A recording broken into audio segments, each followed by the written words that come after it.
Arratsalde on guztioi. Politika, etikarekin eta utopiarekin lotu nahi izatea inoiz baino bitxiago da gaur egun. Ustelkerian, ate birakarien, gaitasun teknikorik gabeko profesionalizazioaren, ustezko polarizazioaren eta desafekzio demokratikoaren garai hauetan. Baina agian horregatik, gaur egun inoiz baino garrantzitsuagoa da saiatzea. Politikak gaur egun eta mundu errealen jarduten baitu, bizikidetzaren konpletasunak kudeatuz. Etikak justiziara eta giza eskubideetara bideratzen du politika. Eta utopiak aurrera egiteko aurrera ematen die pertsonei etorkizun bidezkoagoa eta bidezkoagoa bat irudikatzeko eta erabiltzeko. Hiru dimensio horien orekaz hitz egingo digu gaur Imanol Zuberok. Zientzia politikoetan eta soziologian doktorea da Euskal Herriko Unibertsitatean. 80ko hamarkadaz geroztik hainbat gizarte mugimendutan hartu du parte, intsumisioan, Euskal Herriko bakegintzan eta razismoaren kontrako borrakan. Zinegotzia izan da auzo hautagaitza batean 2002tik 2008etara. Baita senataria ere, 2008tik 2012etara. Eskerrik asko etortzeagatik. Bueno, yo solamente unas palabras sobre Imanol, que es desde hace muchos años amigo del foro y que hemos tenido la mala suerte de que no nos visitara desde el año 2004. Igual es porque no le hemos invitado, pero bueno. Sé que siempre que le llamamos está ahí y queremos agradecerle su disposición siempre para acompañarnos. Imanol es doctor en Ciencias Políticas y Sociología. Es profesor de la Universidad del País Vasco y desde los años 80 ha participado en movimientos sociales como los de la insumisión, la paz en Euskadi o el antirracismo. Ha sido concejal por una candidatura vecinal, y senador entre el 2008 y el 2012. Bueno, todos sabéis de qué tema nos va a hablar, de la política y su dimensión socio-utópica, ¿no? Y ético-utópica más bien, ¿no? Y entonces esperamos que vaya a ser de mucho interés lo que nos cuente y después de que acabe abriremos una ronda de coloquio, de preguntas, ¿vale? Muchas gracias.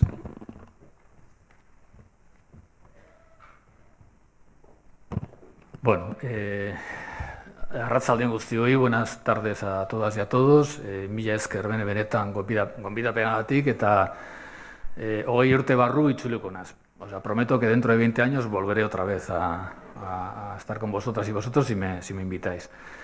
Tampoco está mal que cada 20 años nos veamos, ¿no? Dice el tango que 20 años no es nada, seguramente para algunas cosas sí, pero bueno, yo estaré en disposición de venir si así lo queremos todas. Bueno, la cuestión que se nos plantea es una cuestión que desde el Foro Gogoa me han propuesto con ese título y yo siempre soy una persona muy disciplinada, he sido insumiso toda mi vida, pero seguramente soy el insumiso más disciplinado que ha visto la humanidad. Entonces yo cuando me dicen que hay que hablar de alguna cosa intento acomodarme a eso, ¿vale? Y la cuestión, como decía ahora Isidoro en la presentación, como os decía en la presentación, es la política y su dimensión ético-utópica. Claro, seguramente no habrá momento, bueno, habrá habido otros, ¿no? Pero el momento actual es un momento bastante complicado para hablar de política, de ética y de utopía. O sea, miremos donde miremos y sobre todo si miramos a los espacios de la política, pues no es fácil ver ética y no es fácil ver utopía, ¿no? Vale, esto seguramente tiene que ver también por la idea que tenemos de lo que es la política, en primer lugar, ¿no? En lengua española, también pasa en euskera, no sé si en otras lenguas, tenemos una sola palabra para hablar de la política, que es política. En inglés tienen 3 conceptos para hablar de política, con lo cual nos permite a veces decir, bueno, pues igual en este aspecto de la política la cosa de la utopía y la ética no va muy bien, en este otro mejor. En inglés utilizan 3 conceptos que son polity, politics y policies. Bueno, las policies, las últimas, son las políticas aplicadas. Los planes, los programas, las propuestas de intervención, las políticas sociales. La politics sería el espacio más de la confrontación ideológica, donde están las organizaciones políticas, los partidos, están también los parlamentos y tal. Las políticas y los políticos profesionales. Y luego la polity, que se suele poner con mayúsculas, sería el lugar de la definición del tipo de sociedad que queremos ser. Seguramente si utilizamos esta triple perspectiva para mirar la política, diríamos, bueno, igual eso nos da un poco de nos puede dar un poco de tranquilidad, ¿no? Porque ciertamente si miramos a la politics, al espacio ese de la confrontación, de los discursos políticos, de los líderes, de las lideresas, de los partidos, decimos, menudo desastre.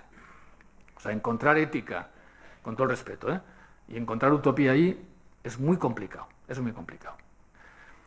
Si miramos, en cambio, a las policies, a las políticas aplicadas, diríamos, bueno, pues ahí hay un poco de todo, ¿no? Hay políticas aplicadas, planes y tal, que son muy cuestionables, pero encontramos también elementos importantes, ¿no?, que nos reconcilian a veces con la política, ¿no? Seguramente cada una y cada uno de quienes estamos aquí podemos decir que en los últimos años ha habido decisiones concretas desde la política que nos reconcilian un poco con la política, ¿no? Por ejemplo, yo me he sentido bastante a gusto con algunas cosas que se han hecho durante la pandemia, a diferencia de las que se hicieron o no se hicieron durante la crisis de 2008. El tema de los ERTEs, por ejemplo, a mí me ha parecido muy bien defender así al mundo del empleo, al mundo del trabajo, ¿no? Las leyes de igualdad. Bueno, si miramos a ese espacio, digo, no sé si podemos hablar de mucha utopía, ¿no?, pero algo de ética sí hay. Hay diferencias entre algunas leyes y otras leyes, ¿no? Eso me parece importante. Si miramos al espacio de la polity, con mayúscula, pues también ahí yo digo, sigue habiendo un montón de gente en el mundo de la política, que ya no es solamente la política institucional y los partidos, gente que está, gente como vosotras, como nosotras, ¿no?, que estamos en organizaciones, que estamos ahora militando en relación a la cuestión de Gaza, que estamos trabajando con las cuestiones del racismo, contra el racismo, con la exclusión social, gente que queremos otra sociedad, ¿no? Bueno, yo voy a agarrarme un poco a esta distinción para poder mantener un poco la esperanza que al final quiero transmitir, ¿vale? Entonces, cuando yo hable de política, por favor, no pensemos que estoy hablando solamente de esta política un poco barriobajera que vemos todos los días, que ni siquiera es toda la verdad, ¿no? Pero bueno, esa política del quítate tú para ponerme yo, del tú peor, del ventilador y tal, ¿vale? La política es más compleja que todo eso. Bueno, eso para empezar. Hay una segunda reflexión previa que quiero plantear, ¿no? Y es, ¿de qué hablamos cuando hablamos de ética? ¿O de qué hablo yo al menos cuando hablo de ética? A veces podemos pensar que la ética tiene que ver con portarse bien, ¿no?, con hacer las cosas bien. Bueno, ya es un poco complicado saber qué es hacer las cosas bien, ¿no? Pero bueno, podemos pensar que la ética va de esto. A mí me gusta más otra aproximación, o yo prefiero utilizar otra aproximación a la ética que no tiene tanto que ver con el resultado de las acciones, porque al final hay un refrán que todas conoceremos, que es que el camino al infierno está empedrado de buenas intenciones. A veces podemos hacer auténticas faenas queriendo hacer cosas buenas, ¿no? Entonces, yo creo que la ética no tiene tanto que ver con el resultado de nuestras acciones, porque el resultado depende de muchas cosas. Depende de nuestra voluntad, depende de nuestra intención, depende de nuestra capacidad y depende de un montón de factores que no podemos controlar. Por lo tanto, podemos tal vez tener un buen plan, en política o lo que sea, queremos hacer algo bueno y por muchas razones luego nos sale algo malo. Yo creo que la ética no va tanto de los resultados cuanto de la forma en que nos relacionamos con la realidad. A mí me gusta mucho una definición de la ética que plantea un filósofo, Anthony Weston, que él dice que la ética no es tanto un ideal como una práctica, y esa práctica consiste básicamente en el pensamiento atento, ¿vale? Pensar con atención. Esto no nos garantiza que hagamos las cosas bien. pero creo que es muy importante. Y creo que es muy importante sobre todo en sociedades como las nuestras, donde es tan difícil prestar atención, porque todo va muy rápido, porque hay mucho ruido, porque funcionamos mucho con piloto automático. Entonces yo creo que la ética es básicamente intentar desactivar los automatismos con los que funcionamos, ¿no? Que puede ser porque vivimos en tiempos muy emocionales. Aunque puede parecer que me desvío, creo que no, pero fijaos, en este momento en mi universidad, en la Universidad del País Vasco, hay este mes se van a celebrar unas elecciones al rectorado para ver quién dirige la universidad, ¿no? Hay una rectora que ha estado hasta ahora y hay una candidatura alternativa. Vale. Son unas elecciones que, en fin, tienen su importancia, pero tampoco, en fin, no nos jugamos, en fin, gran cosa, ¿no? O sea, es una universidad que tiene sus lógicas, bueno, en fin. Bueno, pues un miembro de una de las candidaturas en confrontación, que es un hombre equilibrado, sabio en lo suyo, catedrático, tal, un tipo súper serio, pues le han pillado con una cuenta en Twitter anónima diciendo tonterías de la otra candidatura. Y tú lo lees y dices, pero ¿cómo nos puede pasar estas cosas? Pero eso pasa mucho. O sea, estamos como muy en la inmediatez, ¿no? Algo no me gusta y no sé qué. Algo no lo ve bien y no sé cuántos, ¿no? O sea, como que pensamos poco, ¿no? Con atención. Bueno, yo creo que es muy importante en tiempos como los actuales de tantísima emocionalidad, donde a veces no tenemos ni margen para poder pensar un poco lo que hacemos o lo que decimos, y en esto las redes sociales no ayudan, porque esto lo carga el diablo. O sea, tener una cosa de estas es tener un arma de destrucción de la verdad masiva, porque enseguida saltamos no sé qué o retuiteamos. O sea, ¿cuántos tweets o memes o mensajes no nos llegan que luego son fakes, que no son verdad? Bueno, entonces, la ética es pensar atentamente, ¿vale? No tanto actuar bien como pensar, dice Weston, pensar cuidadosamente, incluso acerca de sentimientos que pueden llegar a ser muy intensos. Por tanto, vivir éticamente sería vivir atentamente y es preocuparnos acerca de cómo actuamos y cómo sentimos. A mí esto me parece muy importante, ¿vale? Actuar éticamente es darnos un poco de tiempo antes de actuar, porque los impulsos, igual luego al final actuamos según el impulso primero, ¿eh? Yo, cuando he recibido una noticia, cuando he visto algo, mi primer impulso ha sido este, igual es también el segundo impulso o el tercer impulso. Pero conviene que no sea inmediatamente el primer impulso. Creo que es importante que pensemos con atención, ¿no? Vale, entonces, siguiendo este principio, si la ética es la atención es pensar atentamente lo que hacemos, claro, la cosa es, bueno, pero pensar desde qué perspectiva, ¿no? Entonces hay que pensar respecto de muchas ideas, pero sobre todo respecto de las consecuencias que lo que hacemos puede tener sobre otras personas, ¿no? O sea, básicamente de esto va la política. La política va de pensar atentamente las consecuencias que tienen nuestras acciones o nuestras decisiones o nuestros discursos, no tanto sobre nuestra propia emocionalidad, no tanto sobre nuestra propia persona. Yo me he quedado muy satisfecho diciendo, tú eres un no sé qué. Vale, pero ¿esto qué consecuencias tiene sobre el conjunto de las personas a las que llega mi mensaje o a las que llega mi acción? ¿Vale? Entonces, pensar atentamente es pensar atentamente, sobre todo en las consecuencias que tiene lo que hacemos sobre la polis. Porque la política va de esto. La política va de la ciudad. La política va del barrio. La política va de la comunidad. Pues si vamos aumentando la escala, va del país, va de la unión de países, va del mundo, ¿no? La política va de lo que ocurre con el conjunto de gente con la que compartimos un espacio de valores, un espacio de derechos, un espacio de obligaciones, lo que hemos dado en llamar la ciudad, ¿no? Bueno, pues si la ética va de pensar atentamente, lo primero que tenemos que tener en cuenta cuando actuamos políticamente es que nuestras decisiones, lo que hacemos, además de tener que responder a nosotras mismas y a los nuestros, a mis intereses, a mis emociones, a mis preocupaciones, eso tiene consecuencias y hay que pensarlas. Como mínimo hay que pensarlas. Por tanto, aunque es posible diferenciar, y hay que hacerlo analíticamente, metodológicamente, entre política y ética, yo diría que su separación sustantiva, o sea, como decir, no, la política es una cosa y la ética es otra, y ahora profundizaré un poco más en esto, es algo erróneo. Es algo erróneo. Falleció hace unos años, Paco Fernández Buey, era un filósofo español muy interesante, que venía de las izquierdas antifranquistas y tal, y él escribió un libro muy bonito que yo recomiendo, que se titulaba Poliética. Lo que hizo fue coger la política y la ética, pum, y mezclarlas no solamente en un título, sino en una propuesta, ¿no? Él hablaba de la poliética, ¿no? Y él decía que los principales problemas que llamamos políticos remiten siempre a principios éticos. Y viceversa, no hay asunto relativo a los comportamientos privados que no acabe en consideraciones políticas o jurídico-políticas. A mí me parece que esto es muy importante. No puede haber política que no sea ética. Luego funcionaremos con una referencia ética o con otra.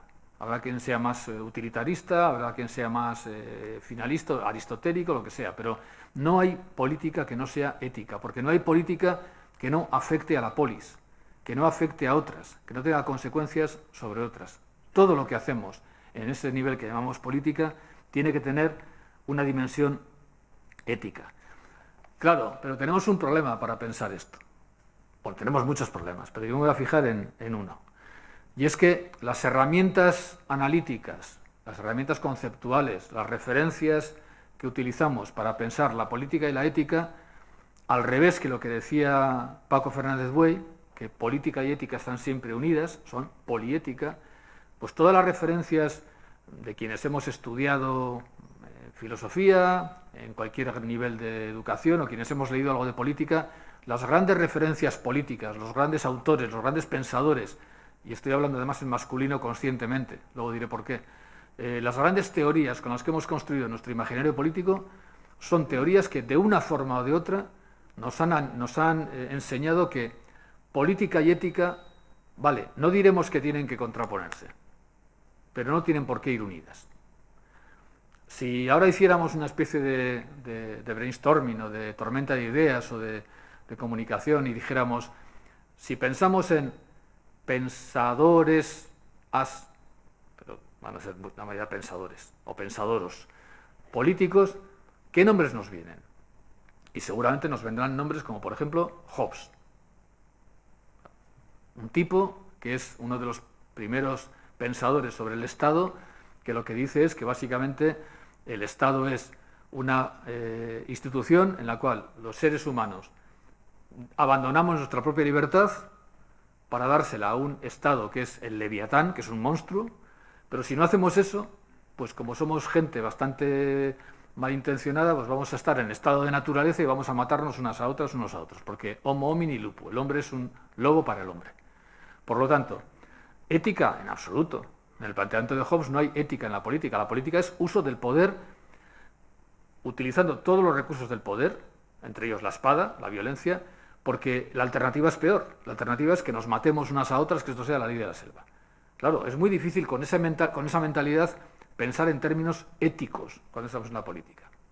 Pero otros autores menos, iba a decir casi menos violentos, ¿no? Maquiavelo. Pues Maquiavelo es un hombre que lo que dice es, mira, hay que ser muy pragmáticos con esto de la política. Y cuando da sus consejos al príncipe, le dice, pues tendrás que utilizar pues todas las herramientas tácticas y estratégicas que tengas para sacar adelante tus propuestas. Y si entre ellas está la mentira o está el engaño, lo que sea, pues habrá que utilizarlo, porque lo importante es el fin del gobierno que el príncipe tiene en su cabeza y él sabe lo que es bueno para la gente. ¿Vale? Entonces, ética, pues no. Pero si pensamos en otros autores de referencia, como Max Weber, por ejemplo, que es un tipo más pacífico todavía incluso que Maquiavelo, pero dice, bueno, pues al final está el político y el científico. El científico funciona, pues la lógica de los hechos, de las verdades objetivas y tal y cual, y el político funciona con otra lógica. Entonces, es muy difícil ser político y científico a la vez. El político funciona con otra lógica. Es la lógica de la convicción, es la lógica de la propaganda, es la lógica de la narrativa. Pero entonces, ética y política, pues... Pero si pensamos en otro... Pues estos todos son autores que podemos decir, bueno, pues son autores como un poco derechosos y tal. Bueno, si pensamos en un autor clásico de las izquierdas, el padre del marxismo, como es Marx, pues él al final va a decir, ética... ¿Para qué queremos ética si tenemos ya una ciencia de la transformación de la sociedad? Si hablamos de un socialismo científico, lo que hay que hacer es aplicar unas cuantas reglas de análisis y de intervención y con eso cambiaremos la realidad. No hace falta meter valores ni ética, ni expresión ética. Hay que hacer lo que hay que hacer y hay que hacer las transformaciones que hay que hacer, ¿no? Entonces, todas las referencias que tenemos en nuestra cultura occidental para poder pensar la relación entre política y ética son referencias que nos llevan a, cuando menos, a separarlas y, en muchos casos, a enfrentarlas. Como vayas con ética a la política, la has fastidiado. La política es otra cosa, es el terreno de otra cosa, es el terreno del triunfo, de la competencia, de sacar adelante tus ideas, tus proyectos por encima de cualquier otro. Habrá que hacerlo cívicamente, democráticamente, vale. Hasta ahí ya hemos sabido. Dejamos fuera el espacio de la violencia física. Pero salvando la violencia, todo lo demás es admisible. Si tú consigues que te vote más gente porque les cuentas una historia mejor, aunque sea mentira, pues estás actuando políticamente y democráticamente. Alguien diría, pero eso no es ético. No he incumplido ninguna ley, no he hecho daño físico a nadie, con lo cual estoy actuando políticamente. Ya está, no hace falta, no me metas el tema de la ética, ¿no? Bueno, claro, esto como digo, es peligroso, ¿no? Porque yo muchas veces me he preguntado, ¿qué hubiera ocurrido si en lugar de tener nuestra cabeza política tan construida a partir de ciertos autores, la hubiéramos construido a partir de ciertas autoras? Y con esto no quiero hacer juegos fáciles entre enfrentando mujeres, hombres, no sé qué, ¿no? Pero si hubiéramos pensado en autoras, ¿no? Por ejemplo, ¿qué hubiera ocurrido? ¿Cómo abordaríamos la tensión entre ética y política si en lugar de estos grandes señores del pensamiento, Hobbes, Locke, con el contrato social, otro, ¿no? Locke, ¿cómo se construyen las sociedades? Con un contrato. Entonces la idea es que los individuos somos absolutamente independientes, o sea, los individuos podemos vivir en solitario, pero por interés un día decidimos hacer un contrato, el contrato social. Entonces nos juntamos individuos plenamente constituidos y decidimos vivir juntos y juntas, se supone, pero por nuestros propios intereses. Cuando todas sabemos que esto es imposible. Los seres humanos somos seres sociales desde el nacimiento. O sea, no podemos renunciar a lo social. O sea, no hay ningún ser asocial que decida contratar con otros seres para hacer sociedad. Somos seres sociales desde que nacemos, antropológicamente sociales, ¿no? Pero tal vez la imagen esta del individuo soberano, ¿no? El que puede vivir en solitario y por lo tanto podemos hacer contratos o deshacer contratos. Podemos decidir vivir juntas y juntos o podemos decidir no vivir juntas y juntos. Bueno, si en lugar de haber construido nuestro imaginario político pues de la mano de Hobbes, de la mano de Locke, de la mano de Weber, de la mano de Marx, de la mano de Montesquieu, lo hubiéramos construido de la mano de otras autoras, por ejemplo, ¿no? Como por ejemplo pues de Flora Tristán, de Simone Weil, de Hannah Arendt, de Rosa Luxemburgo, ¿no? Pensadoras y activistas, porque eran las dos cosas, que practicaron la política sin perder nunca de vista la perspectiva ética. Por ejemplo, y no quiero ahora hacer aquí un rosario de citas, pero podríamos hacerlo, ¿no? Simone Weil. ¿Vale? Simone Weil escribía en una de sus obras: quien niega determinadas obligaciones para simplificar los problemas ha concertado en su corazón una alianza con el crimen. Ella decía, tenemos obligaciones siempre hacia las demás y los demás. Simone Weil es una mujer, una autora, seguramente a muchas y muchos la conoceréis. Yo siempre digo que es una de mis santas laicas. O sea, yo cuando me siento un poco mal conmigo misma y con la humanidad, digo, voy a leer a Simone Weil. Y me reconcilia con la humanidad. Una mujer que muere a los 34 años después de estudiar magisterio, de ser profesora en entornos rurales y empobrecidos, dejar de ser profesora para ir a trabajar a una fábrica de automóviles para vivir la condición obrera, y siempre escribe y libros muy importantes sobre esas experiencias. Se viene a España a luchar con un batallón anarquista contra Franco. Es una mujer muy torpe. Hay imágenes de ella vestida de miliciana con un fusil más grande que ella que dan casi risa porque parece, en fin, tiene un accidente nada más llegar, tiene que volverse a Francia, vuelve a Francia justo cuando ella es de origen judío, de familia judía, llega a Francia cuando cuando Hitler ha entrado en Francia ya y está el régimen de Vichy, la familia se marcha de Francia, ella no se quiere marchar, se la llevan casi a la fuerza, quiere ir a Estados Unidos, pero cuando está en Londres se pone muy enferma, tuvo siempre una salud muy frágil, tenía tuberculosis, migrañas, está en el hospital de Londres, se está muriendo de tuberculosis en el año 42 en el hospital, y mientras se está muriendo, ella se niega a alimentarse con una dieta que tal vez le hubiera permitido vivir, porque ella dice que en Francia, en la Francia ocupada, la gente pasa hambre, y en Londres, que está siendo bombardeado, la gente pasa hambre. Y ella se niega a no pasar hambre. Y mientras está muriendo, está escribiendo en el hospital, son sus últimos escritos, y lo que está escribiendo en el año 42 es una declaración de las obligaciones hacia las necesidades de los seres humanos. O sea, ella piensa la política no en términos ni siquiera en términos de derechos, como se va a hacer luego en el 48, piensa en términos de obligaciones. Y dice, estamos obligadas hacia los demás y los demás, ¿no? Yo me pregunto muchas veces, si esta mujer, en lugar de ser tan cabezona y dejarse morir así, o igual hubiera muerto de todas formas, hubiera sobrevivido, o sea, ¿qué tipo de política nos hubiera explicado, nos hubiera enseñado? Pues seguramente otra, ¿no? O si pensamos en una Rosa Luxemburgo, una activista marxista comprometidísima, tan comprometida que es asesinada por el gobierno socialdemócrata de entreguerras en Alemania, en la República de Weimar, porque ella se oponía a los créditos de guerra para reforzar el ejército alemán, es asesinada, detenida y asesinada. Y Rosa Luxemburgo, que es una marxista muy potente, escribe, por ejemplo, lo siguiente: la libertad que se concede únicamente a los partidarios del gobierno y a los miembros del partido, por numerosos que sean estos, no es libertad. La libertad es solamente libertad para quienes piensan de otro modo. Joder. O sea, qué capacidad de ponerse en el lugar de las minorías, ¿no? De quien piensa distinto, ¿no? O Hannah Arendt, ¿no? Una mujer, en la presentación de esta conversación os ponía una cita de ella del año 50, ¿no?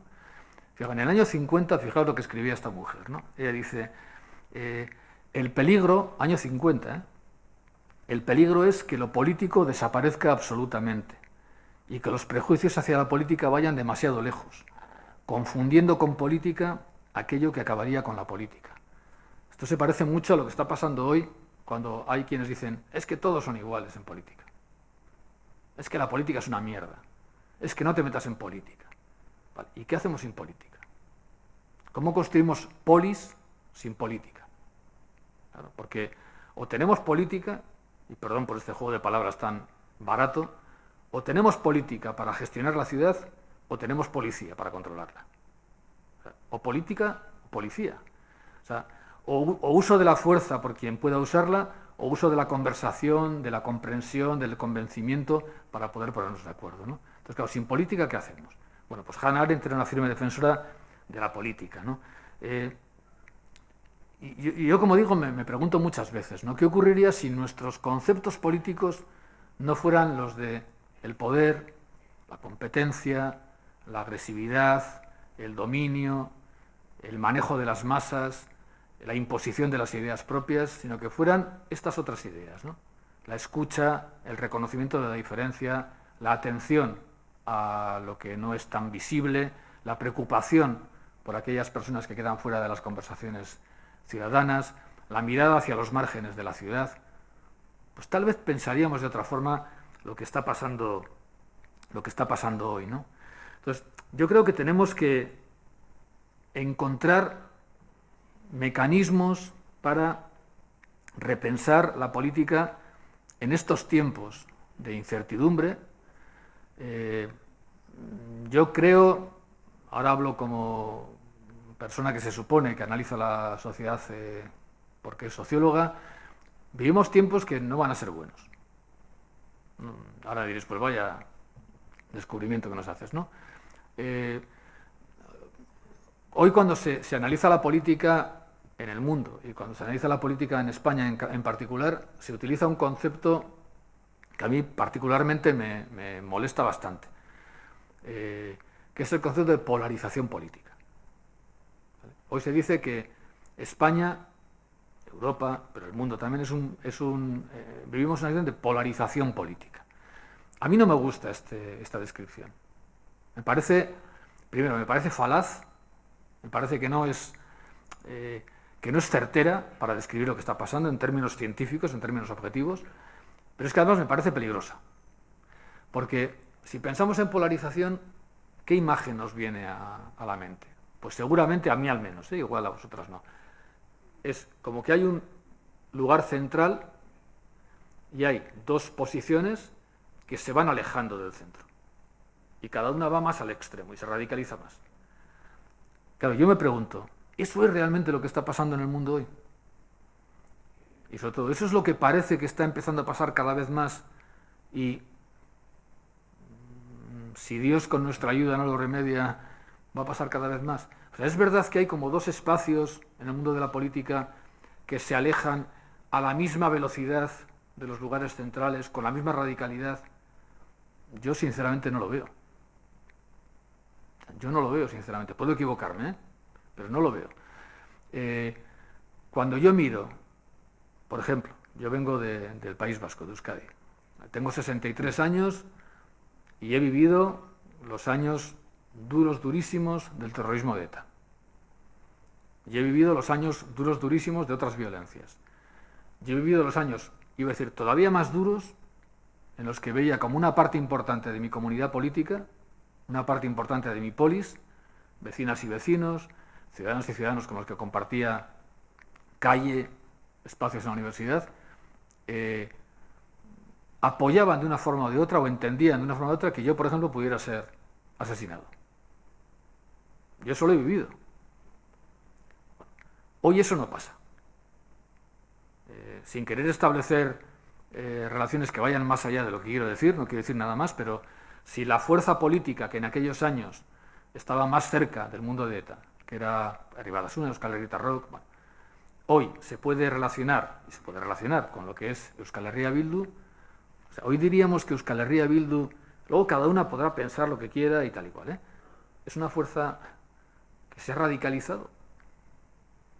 Pero si está soportando la gobernabilidad en España, cosa que, vamos, a mí me dicen hace 20 años que Euskal Herria Bildu iba a ser uno de los principales soportes del gobierno socialista de Sánchez, y digo, venga tú, o sea, has bebido mucho pacharán, ¿no? Eso no, tienes que dejarlo. Entonces, yo ahí no veo radicalización.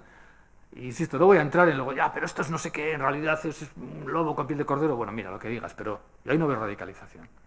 En las izquierdas en general. La confrontación entre Kamala Harris y Trump. O sea, de verdad, Kamala Harris era una líder, Trump decía que sí, una peligrosa comunista, no sé qué. ¿De verdad su planteamiento era de un radicalismo? Vamos, pero bueno, ni Bernie Sanders en su momento seguramente, pero vamos, Kamala Harris, pero sí, por favor, si con el tema de Gaza pues estaba como estaba, con el tema de la... O sea, de verdad hay una radicalización. Pero en cambio, y me duele mucho decirlo así, porque no quiero simplificar las cosas, en la otra parte, yo sí creo que hay cada vez más una radicalización. Cada vez hay un alejamiento mayor de lo que debería ser una especie como de centro, no me refiero a un centro político electoral, pero una especie de lugar de acuerdo, donde podamos ponernos de acuerdo en cómo queremos vivir esa polity, esa polis, ¿no? Y yo creo que cada vez más, o sea, insisto, o sea, no puedo ni pensar que alguien crea que lo que pasa entre Kamala Harris y Trump es polarización. No. Kamala Harris está más cerca que nunca de un lugar central, a veces igual diríamos que hasta demasiado, y Trump está en este momento no sé, se ha salido del mapa ya, de la radicalización. Pero está pasando en Europa. Está pasando en Europa. Las izquierdas europeas están cada vez más en un espacio central de moderación, que incluso podríamos decir demasiado moderadas. Bueno, yo no voy a entrar ahí. Pero las derechas, oye, que nos acaban de decir la candidata moderada para presidir la Unión Europea, nos acaba de decir hace poquito que la solución italiana a la inmigración de trasladar a las personas migradas que son atrapadas aquí a Albania le parece bien. Y eso lo dice la moderada. Lo dice la moderada, no lo dice. O pensemos en lo que ha pasado en el conjunto de España desde el 15M y tal, donde efectivamente surgió una izquierda que tenía un planteamiento más radical en algún sentido de la palabra, pero pues se ha ido disolviendo por muchas razones, algunas de ellas por torpezas propias. Pero bueno, lo que quiero decir, yo creo que afrontamos un futuro que es complicado porque si el problema fuera de polarización, donde las dos partes van como separándose, bueno, pues podríamos de alguna manera decir, venga, pues yo me despolarizo un poco para que tú te despolarices un poco, vamos a buscar, pero no estamos en eso. Estamos en que hay una parte de la política cada vez con más influencia que está absolutamente radicalizada. Yo a veces hablo de la brutalización del mundo. Entonces, claro, ¿cómo metes ética y cómo metes utopía en un mundo brutalizándose? En un mundo donde básicamente esa radicalización se basa en la negación de cualquier utopía y de cualquier planteamiento ético. Pues tenemos un problema grande, ¿no? Tenemos un problema grande para actuar ahí, pero tenemos de alguna manera que intentar hacerlo, ¿no?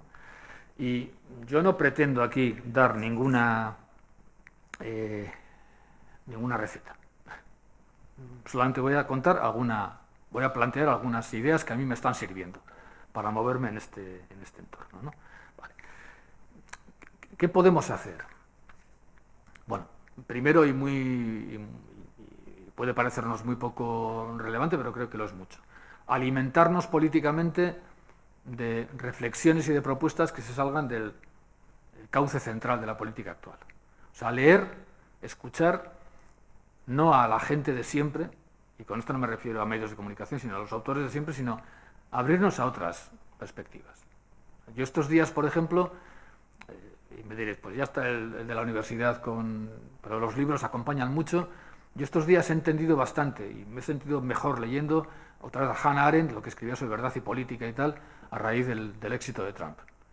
O sea, prefiero leer lo que me dice Hannah Arendt que lo que dicen otros autores respecto de la manipulación política, no sé qué. Entonces, primero, ¿qué podríamos hacer? Buscar otras referencias. Y yo cada vez leo más a mujeres. Cada vez leo más a mujeres también en literatura, pero cada vez leo más a mujeres en política y en sociología también. Creo que ahí hay experiencias, seguramente porque han estado siempre subalternizadas, porque han estado siempre en lugares en los que no había ese foco, donde recibo mensajes igualmente serios en cuanto al diagnóstico, pero más abiertos a posibilidades.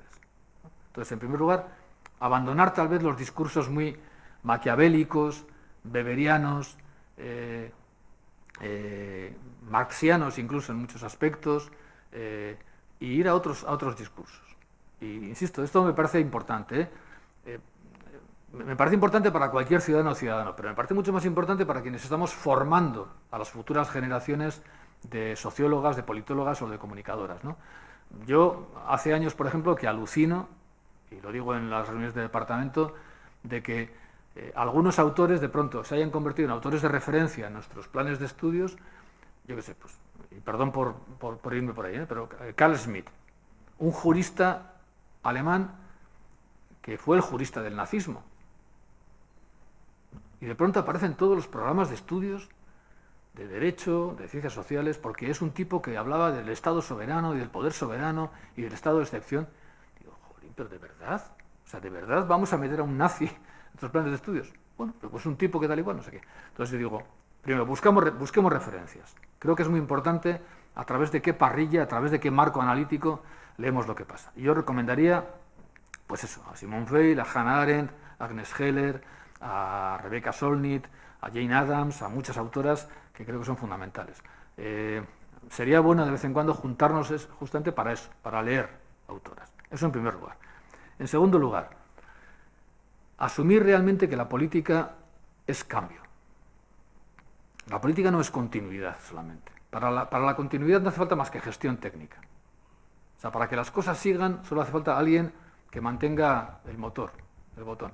La política tiene que ver con el cambio.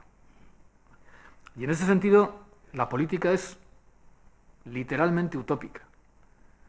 La política tiene que ver con imaginar futuros posibles. Insisto, si la política es repetir lo de siempre, no hace falta política. Basta con la administración. La política tiene que ver con cambiar las cosas. Y tal vez la utopía más, bueno, cuando decimos la utopía más o la cosa más, siempre estamos como exagerando, ¿no? Pero bueno, lo voy a decir. La utopía más utópica en la que yo puedo pensar ahora es, hoy en esta situación, es pensar que efectivamente los cambios, y no me refiero a simples cambios cosméticos, los cambios radicales, los cambios importantes, son posibles ya. O sea, el pensar el cambio ya, no el cambio en el futuro, el pensar el cambio ya me parece una auténtica utopía, ¿no? Y por eso tal vez, en lugar de hablar de utopía, yo diría que la política tiene que ser no tanto utópica, porque por definición, como sabemos todas y todos, la utopía es un no lugar. Entonces, por definición, la utopía nos proyecta a un lugar, cuando menos, improbable, ¿no? Y casi siempre imaginario. A mí me gusta pensar la política como una heterotopía, ¿vale? Como un otro lugar. Yo creo que es muy importante pensar en la política y hacer política desde otros lugares. Incluso cuando el lugar concreto en el que hacemos la política es el lugar de siempre. Voy a intentar explicarme. Creo que, en primer lugar, tenemos que saber que ahora estamos haciendo política. ¿Vale? Ahora estamos haciendo política. No estamos haciendo la política politics. Aquí no nos jugamos nada en las próximas elecciones. Pero estamos construyendo polis. No es lo mismo estar haciendo esto que estar viendo un programa de no sé qué o que estar haciendo otra cosa. No es lo mismo hacer una cosa que otra en la vida cotidiana. O sea, no es lo mismo. Y no es fácil medir el impacto de lo que hacemos en la vida cotidiana. No es fácil, pero tiene impacto. Y seguramente notamos más el impacto cuando dejamos de hacerlo. Alguien puede decir, ¿de qué vale que hagamos actos como este para hablar de estos temas o de los que habéis hablado en otros momentos o de los que habléis? Ya, pues, si no notamos el cambio. Pero seguramente notaremos si no lo hacemos. Notaremos si no lo hacemos. Y aquí me gusta mucho, y yo soy un firme defensor de la política del día a día, de la política cotidiana.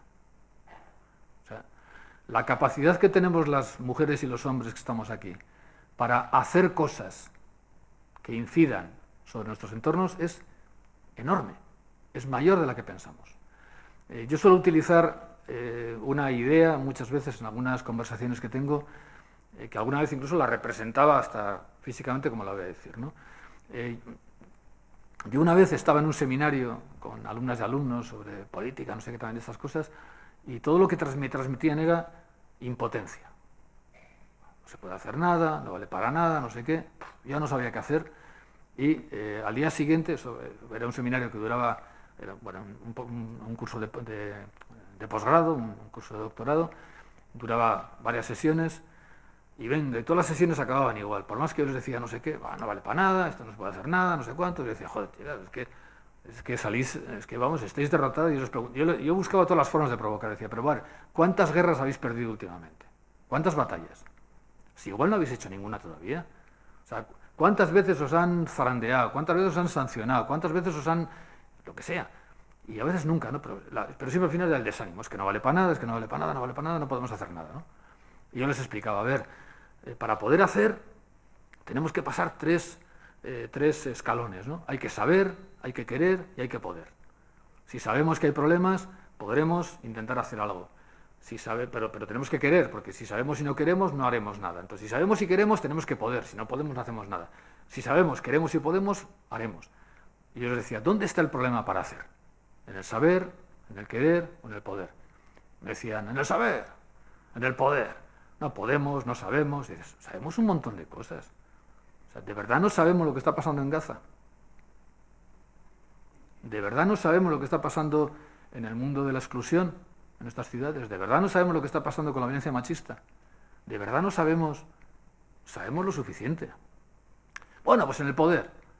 Y decía, ¿de verdad no podemos? No podemos. Entonces, estaba yo ya tan... no sé, estaba como nervioso también por el tema este de que, digo, ojo, vamos a acabar el curso este y la gente va a salir con la idea de impotencia absoluta, ¿no? Esto hay que hacer alguna cosa. Entonces, le cogí a mi hija, cuando yo era pequeña, unas son las contradicciones de las familias antimilitaristas y pacifistas, ¿no? Que pues, les gusta jugar a veces con pistolas. Bueno, pues mi hija tenía unas cartucheras de esas del oeste, de vaqueros de toda la vida, y yo le cogí las cartucheras y entonces entré en clase al día siguiente con la cartuchera, con 2 cartucheras puestas en el cinturón. Cuando me iban a entrar, carcajadas, no sé qué, pasar aquí, tal y cual, ¿no? Y entonces le dije, bueno, ya está, yo os voy a demostrar que tenemos poder. Entonces hice así, hice como las películas del oeste, así como que voy a desenfundar, y en una cartuchera llevaba el carnet de identidad y en la otra cartuchera llevaba una tarjeta de crédito. Y me salió bastante bien, y sí, y la saqué a la vez, ¿no? Había ensayado en casa, porque claro, no es fácil. La saqué. Y dije, tenemos 2 herramientas que las tenéis todas ahí, las tenéis todas, que son 2 privilegios que tenemos, que son nuestra capacidad de consumo y nuestra capacidad política. Son 2 herramientas fundamentales que no podremos decir que no podemos hasta que no las usemos. O sea, las estamos usando. Y yo les decía, y os puede parecer que la más potente es la del consumo. Y decía, pues no, la más potente es la de la capacidad que tenemos de intervención política. Hay mucha más gente en el mundo que puede consumir que gente que puede participar democráticamente. Entonces, nuestro mayor privilegio es que tenemos esta capacidad. Bueno, ¿por qué no lo hacemos? ¿Por qué no probamos? Cuando votamos, pensamos atentamente por qué votamos una cosa u otra. O pensamos atentamente por qué no votamos. Porque esto me parece importante. Yo creo que hay opciones políticas, y ahora no quiero entrar en siglas ni en nada, por favor, de verdad. Porque además yo soy una persona que ha pasado por un montón de siglas, o sea, no soy nada partidista. Hay un montón de posibilidades políticas que tenemos a nuestro alrededor que dependen de que gobiernen unos o gobiernen otras, y que a veces no van adelante, no tanto porque nos ganen, sino porque no comparecemos. Las políticas, antes comentábamos que se está cambiando lo de izquierdas por progresista y tal, bueno, por no decir, las políticas progresistas, de izquierdas, universalistas, cuando son derrotadas, casi siempre lo son porque dejamos de apoyarlas. ¿Y por qué dejamos de apoyarlas? Porque muchas veces nuestro primer impulso es decir, es que no están haciendo no sé qué, que a mí me parece importante. Y tendremos razón en estar enfadadas. Es que no están haciendo no sé qué, que a mí me parece importante. Y tendremos razón en estar enfadadas. Es que no están haciendo no sé qué, que me parece importante. Y tendremos razón en estar enfadadas. Pero igual tenemos que pensar luego, ya vale. Pero ¿y qué pasa si estos no salen? Y salen las otras o los otros. ¿Qué consecuencias tiene? Porque, o sea, no sé vosotras, pero yo tengo claro que si en los próximos años en Europa o en España o en Euskadi gobierna uno de esos partidos que están en el espacio más de la radicalización hacia la derecha, del brutalismo, seguramente yo, que tengo 63 años, que soy varón, que soy blanco, que soy funcionario, que tengo mi vida más o menos resuelta en lo material, que tengo un entorno afectivo y relacional que me va bien, que tengo buena salud por ahora y tal y cual, yo estoy casi seguro de que mi vida cotidiana no se va a ver afectada. Estoy casi seguro. Casi seguro. Me va a dar mucha rabia porque veré que están pasando cosas, ¿vale? Pero a mí no me va a afectar. Pero claro, a mucha gente eso le va a afectar un montón. O sea, pensemos ahora en lo que va a suponer Trump en Estados Unidos. Para mujeres que quieran abortar. Para las personas que quieren inmigrar o que han migrado ya a Estados Unidos. Para las personas más empobrecidas que van a verse privadas de las pocas protecciones sociales que tienen. Para las minorías que se van a ver otra vez confrontadas pues, con unas actitudes policiales que hemos visto todas con Black Lives Matter, etc., ¿no? O sea, ahí va a haber un montón de efectos, un montón de sufrimiento. Entonces, igual yo, si soy norteamericano, estadounidense, me puedo enfadar mucho con Kamala Harris, y con esto no quiero llamar a un voto retroactivo, pero me puedo enfadar mucho con Kamala Harris porque tiene un discurso sobre Gaza que me parece horroroso, porque no es claro. O porque tiene un discurso bueno, de hecho, un día salió y dijo que ella tenía una pistola también. Que parece terrible. O sea, claro, yo diré, pero ¿cómo voy a votar a una tía que dice que tiene una pistola, ¿no? Pero claro, y luego tengo que pensar, ya, pero ¿y si no está ella, qué? ¿Cuál es la alternativa? Bueno, a mí me parece importante esto. Tenemos que pensar en las consecuencias que tiene, porque en general cuando no salen algunas ideas no es tanto porque nos las ganen, sino porque dejamos de defenderlas. Y tiene su lógica, porque hoy no hay nada más difícil en política que construir sujetos colectivos. Sobre todo en los espacios de las izquierdas, por así decirlo. En los espacios más conservadores, que funcionan muchas veces con el anti o con intereses materiales, se articulan bastante fácilmente, se agrupa bastante fácilmente la fuerza y el voto. Pero en los espacios, llamémoslo así, perdón por utilizar este discurso, este lenguaje, pues más de izquierdas, la fragmentación es enorme. En buena medida es por razones bonitas, ¿no? Porque hemos ido descubriendo cada vez más diversidad. Hemos ido descubriendo cada vez más injusticias. Y queremos que todo eso se refleje en los planes políticos. Pero claro, todo no puede hacerse a la vez. ¿Os imagináis hoy, imaginaos que somos un comité que nos han encomendado hacer un manifiesto para el futuro, para organizar la resistencia pacífica y la protesta cívica contra el mundo que viene, del cambio climático, de no sé qué, no sé cuántos, ¿no? Y vamos a hacer el manifiesto comunitarista, o el manifiesto comunalista, o el manifiesto comunero, me da igual, lo que sea, o el manifiesto de la gente común. Estoy haciendo la broma del manifiesto comunista, ¿vale? Se pilla, ¿vale? Lo escribimos tal y cual, nos está quedando súper bien, y al final, esto hay que acabarlo con una frase potente que se recuerde, ¿no? Y dice, venga, y alguien dice, comunitarios del mundo, uníos. Y digo, vale, comunitarios y comunitarias, y comunitarias, hombre, del mundo y del norte y del sur. Ya claro, pero comunitarios con unas capacidades y con otras, ya, pero comunitarios con unas necesidades y con otras.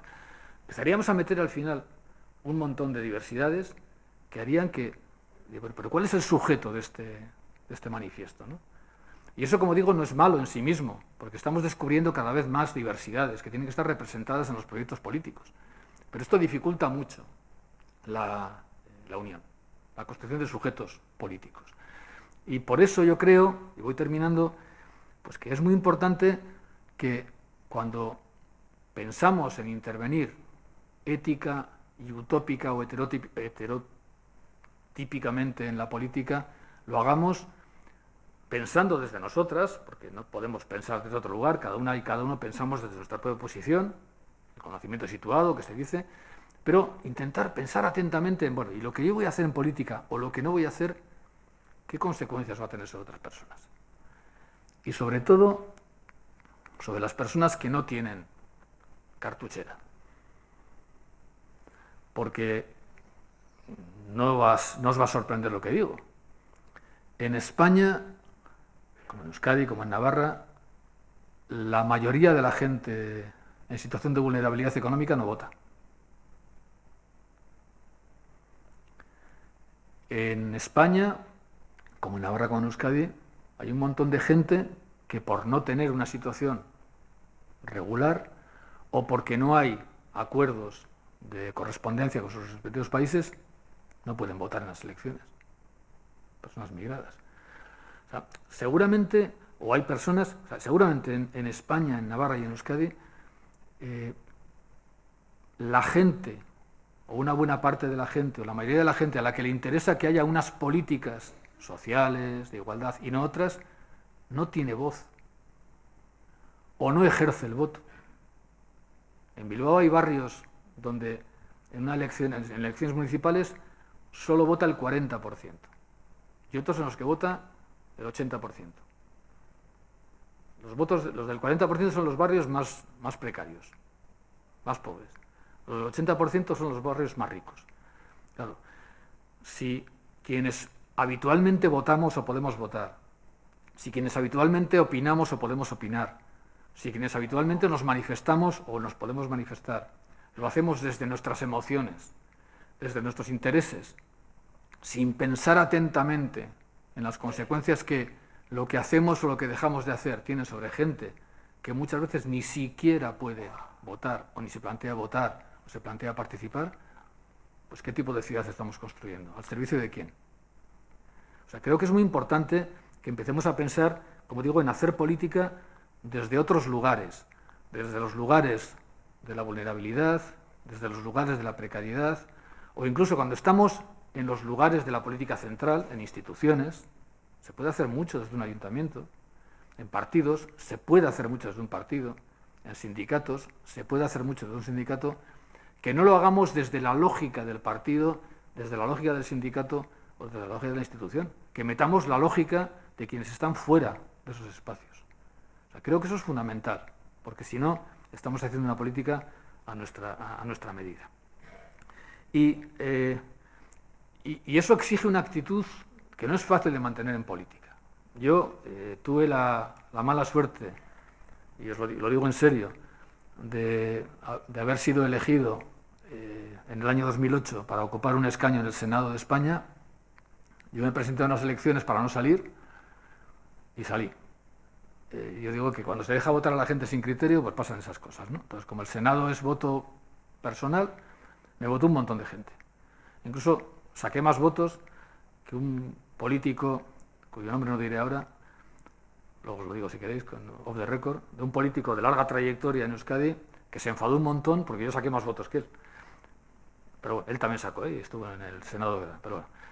Y yo salí elegido. Para mí fue un trauma, o sea, fue una cosa, ¿pero qué pinto yo aquí en el Senado? Bueno, una cosa, la segunda legislatura de Zapatero, un montón de líos, bueno, en fin. Bueno, yo estuve allí, ¿no?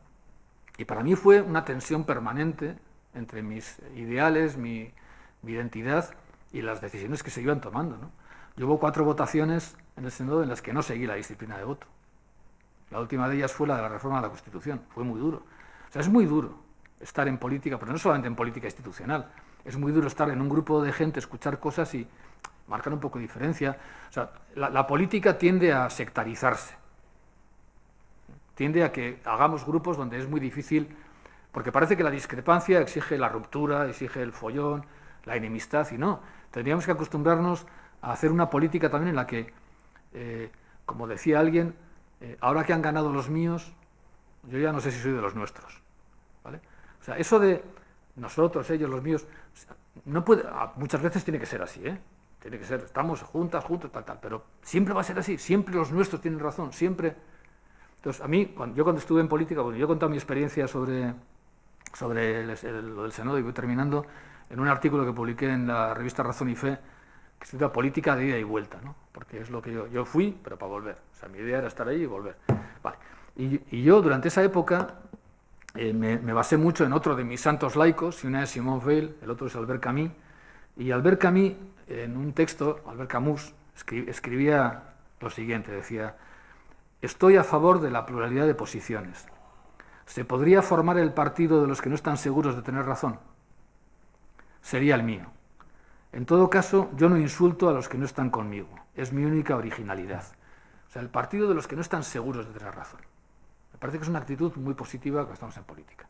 Y una última cuestión. Decía antes que yo confío mucho en la capacidad que tenemos de hacer política en la vida cotidiana y que esa política sea transformadora.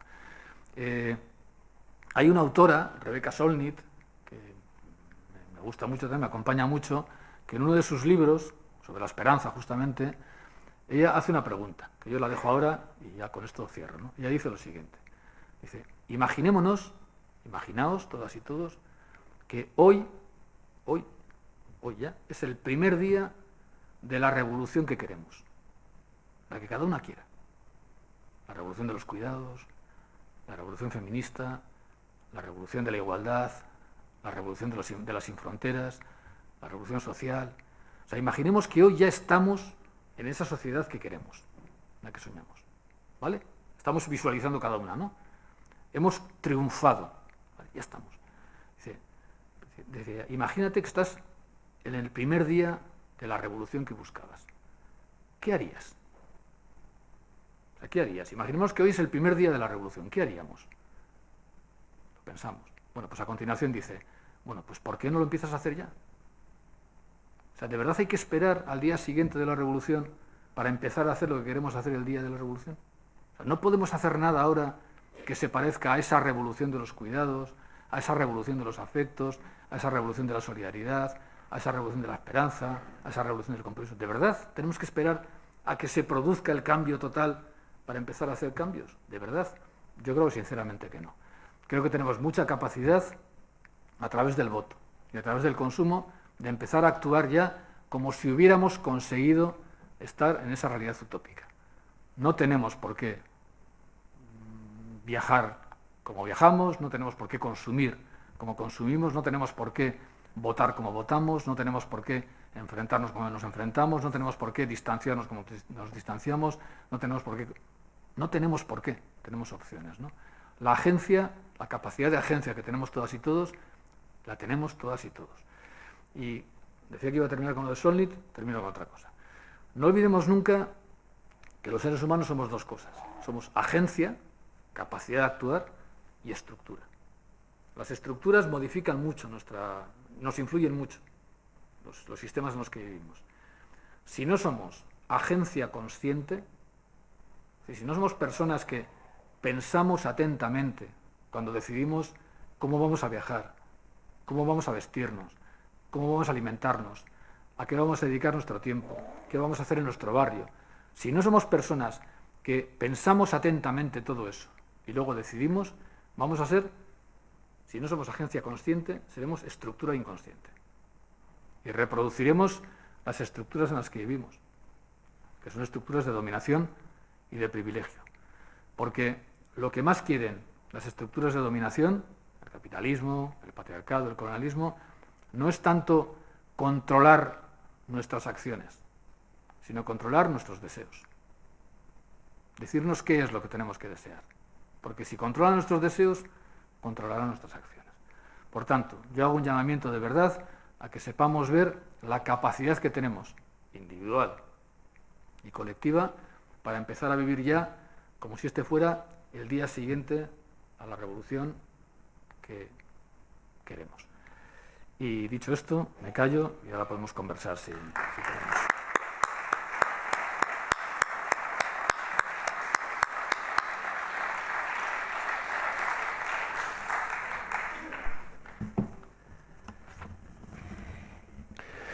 Muchas gracias, Imanol. Nos has abierto muchos temas en los que pensar, muchas variantes de lo que hacemos cada día y de nuestra forma de pensar y analizar lo que pasa a nuestro alrededor. Bueno, abrimos un coloquio. Se han dicho tantas cosas que yo imagino que va a haber más de una pregunta. O sea que hay un micrófono disponible aquí para el que quiera preguntar algo.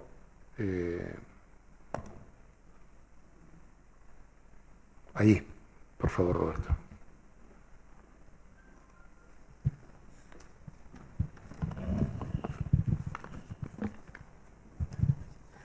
Es que ricasco, Imanol, me ha gustado mucho como siempre, tus conferencias.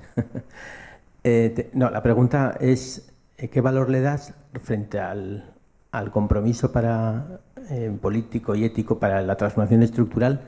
¿Qué valor le das al compromiso más asistencial? Y hago un contexto, porque te pregunto esto, porque yo, por las etapas de la vida que se van atravesando, ¿no? Yo provengo de joven de los movimientos juveniles de Acción Católica, que teníamos mucho contacto con la gente de Bilbao, de JAC, que tú también conoces muy bien.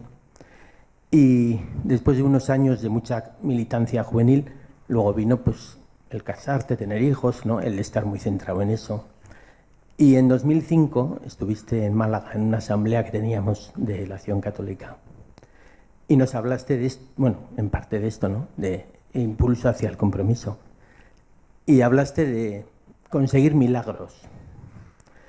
Y la verdad que yo a partir de ahí me metí en política en Navarra, que era muy complicado. Y fui apuntando los milagros que veía que nos habías animado a hacer. Y digo, pues fue un milagro que después de tantos años de que aquí gobernaban UPN y PSN, por fin llegara un gobierno del cambio en 2015, ¿no? Al cual contribuí. Y fue un milagro pues que gente que conocía que dormía en cajeros pasó a cobrar la renta mínima que puso ese gobierno. Y fue un milagro pues que las víctimas de ETA, que nunca habían tenido atención alguna, pues la tuvieran desde el gobierno, porque llevaban esa cartera gente que ni estaba implicada en el GAL ni tampoco en la lucha armada. Y fue un milagro, pues bastantes cosas, ¿no?, a las que contribuí. Lo que pasa es que luego te defrauda la política, porque cuando estás dentro conoces todas las miserias que hay, ¿no? Y últimamente he estado más en lo sindical. Y ahora que me voy a jubilar, digo, pues igual ahora me tira lo asistencial. Por eso te pregunto, ¿qué valor le das tú a eso? Porque lo estructural me ha terminado como defraudando.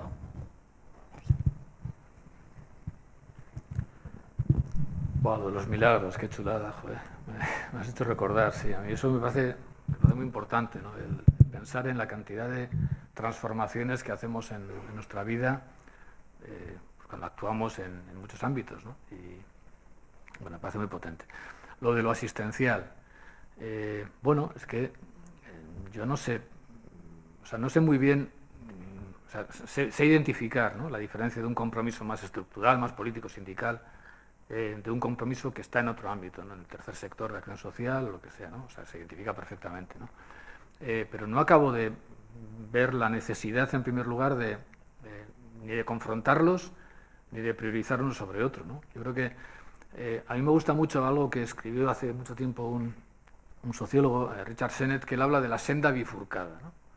Dice que en la tradición de transformación social en Occidente hay un momento, en el siglo XIX, en la que de alguna manera se bifurca el camino y surgen como dos formas diferentes, no opuestas, y que además pueden dialogar perfectamente, no opuestas, de intervención social. Una que mira más hacia el poder, hacia lo que sería la política, politics, esta política de organizarse, ganar elecciones, tal, y luego la política más aplicada, a nivel barrial, comunitario, etc. Es verdad que en la práctica se han ido como dando la espalda, incluso a veces hasta confrontando, ¿no? Muchas veces en lugar de la asistencia, de la acción social, del tercer sector, se convierte en el espacio de quienes están aburridas de la política y además hacen un discurso antipolítico. Aquí no hacemos política, estamos a otra cosa. Y en el mundo de lo sindical, en el mundo de lo político, a veces hay un desprecio de ese mundo. O sea, eso ha pasado. No tenía por qué haber pasado. Creo que en buena parte otra vez ha vuelto a pasar porque, sobre todo, quienes han dirigido nuestra visión política han sido tíos, han sido hombres. Porque yo pongo siempre un ejemplo a mis alumnas y alumnos de una mujer que fue capaz perfectamente de conciliar la perspectiva estructural y la perspectiva de intervención social o asistencial, como tú dices, ¿no?, que es Jane Addams. Fue Premio Nobel de la Paz, estuvo luchando contra la Primera Guerra Mundial y montó también una entidad en Chicago, que era la Hull House, que era un espacio comunitario al que llegaba la gente emigrada y tal y cual. Entonces, ella no veía contradicción entre preocuparse por los grandes problemas estructurales y preocuparse por las cosas concretas. Pero es que además no debería haberlo. Muchas veces decimos, pensar globalmente, actuar localmente. Entonces, lo cierto y verdadero es que lo hemos confrontado. No tiene por qué haber confrontación. Yo creo que tiene que haber mucha más conversación entre la dimensión estructural más orientada al poder, sindical o política, y la perspectiva de la intervención social. Y yo creo que la intervención social, cuando es una intervención politizada no quiere decir partidizada ni sindicalizada, pero politizada, que sabes que estás actuando sobre realidades de opresión y que quieres transformarlas, tiene un valor político evidentísimo. Es más, es un lugar en el que efectivamente puedes experimentar milagros. Porque lo que tú has contado de los gobiernos del cambio en Navarra, pues efectivamente hay cambios en las políticas institucionales que son auténticos milagros. Pero luego no es tan fácil hacerlo. O sea, hay como un agotamiento de esa energía utópica porque las coerciones, los condicionamientos para la acción política institucional son muy grandes. No tienes más remedio que negociar, que llegar a acuerdos, que conseguir mayorías. Por tanto, tienes que rebajar tu ambición a veces, ¿no?, otras posibilidades. Pero en la vida cotidiana consigues milagros maravillosos, ¿no? Eso, en la intervención social, ¿no? Pues de personas que están... cuento un ejemplo. Yo estoy colaborando con dos entidades de Bilbao, Visitegui y Subietze, que trabajan con personas sin hogar, con mujeres maltratadas, con personas migradas, en un programa de incorporación social de personas excluidas, en exclusión, a través de las redes comunitarias. Y simplemente cuando tú porque tenemos que evaluarlo y tal. Cuando tú haces un sociograma, donde pones a la persona que ha entrado en ese proyecto, y ves las redes sociales que tenía antes, que a veces eran ninguna, y ves cómo de pronto va creciendo todo un árbol de relaciones porque ha participado en un grupo de teatro de no sé qué, porque en las fiestas del barrio no sé cuántos, porque ahora toma un café con una vecina que no sé cuánto, y dices, esto es un milagro. O sea, esto es un milagro. Entonces, yo, todo mi apoyo y toda mis ganas de que la gente no contraponga una cosa con otra, sino que en función de los ciclos de la vida, que también es mucho eso, y en función de los estados de ánimo, pues transitemos de un lugar a otro, ¿no? Y que sobre todo conversemos más entre lo estructural, lo político, institucional y la intervención social, ¿no? Que no siempre nos llevaremos bien, porque a veces hay lógicas distintas, pero no tienen por qué contraponerse. Entonces, recuperar la senda bifurcada, que sea una bifurcación no de objetivos, sino de mecanismos, de formas, de metodologías. Yo valoro mucho esa intervención. Creo que tiene una poderosa carga política, en el sentido de construcción de ciudad, de polis.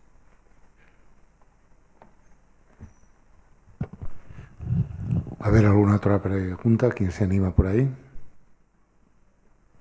Ah, perdón.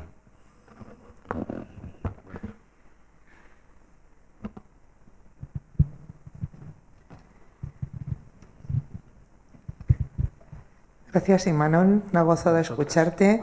A mí me gustaría, bueno, a lo mejor no es una pregunta fácil de responder, pero en el contexto actual de desigualdad global, ¿qué elementos crees que podemos rescatar de los modelos utópicos pasados, como el marxismo, el anarquismo? No sé si podrían de alguna forma adaptarse o rescatar elementos que todavía siguen siendo válidos para crear esa utopía que sea efectiva frente a la desigualdad social. Pues sí, es una pregunta. Exigiría un poco más de conocimiento del que yo tengo y más tiempo tal vez también y más conversación, ¿no? Pero bueno, así a bote pronto como reacción, y eso es lo bonito de estos encuentros, ¿no? Que a mí al menos yo siempre vuelvo con un montón de apuntes que me llevan a repensar, a leer cosas, a intentar buscar información, ¿no? A ver, yo así a bote pronto, y seguramente siendo muy simplista en lo que digo, pero yo diría, bueno, primero, el marxismo y el anarquismo son dos grandes tradiciones emancipatorias.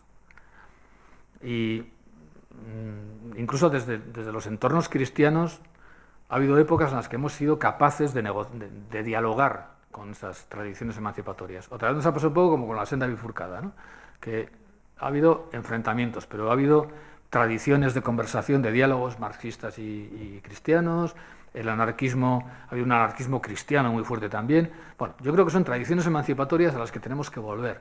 No tenemos tanta energía emancipatoria como para tirarla por el váter. Por tanto, aprovechar de ellas. Yo diría, ¿qué podemos aprovechar? Seguro que muchas cosas.